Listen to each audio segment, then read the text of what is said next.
Hi everyone. So আজকে নিয়ে এসেছি আমি একটা রেসিপি ভিডিও। আর এই রেসিপি ভিডিওটা অনেক টেস্টি হয়, সেটা হচ্ছে ভাত ভাজা। আর এই ভাত ভাজার জন্য আমি বিনস, রসুন, পেঁয়াজ, গাজর, লঙ্কা সমস্ত কিছু পরিমাণ মতো কুচিয়ে নিলাম। তো যেহেতু আমি পরিমাণে অল্পই করেছি, তো তার জন্য সব কিছুই একটু অল্প অল্প পরিমাণে নিয়েছি। তো এখানে আমি গাজরটাও কুচিয়ে নিচ্ছি। তো তারপর সব আমার যখন কোচানো কমপ্লিট হয়ে গেল, আমি কড়াইয়ে তেল দিয়ে দিলাম। তো তেল দেওয়ার পরে তারপর আমি রসুন যেগুলো কেটে রেখেছিলাম সেগুলো ছেড়ে দিলাম।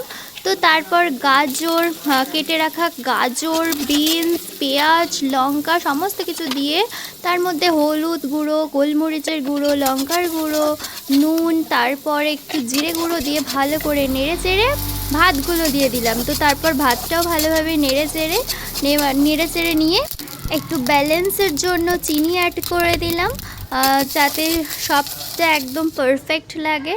তো তারপর নামিয়ে নিলাম গরম গরম ভাত ভাজা। তো কেমন লাগলো ভিডিওটা জানিও। ভিডিও ভালো লাগলে লাইক করো আর চ্যানেলটা সাবস্ক্রাইব করে দিও।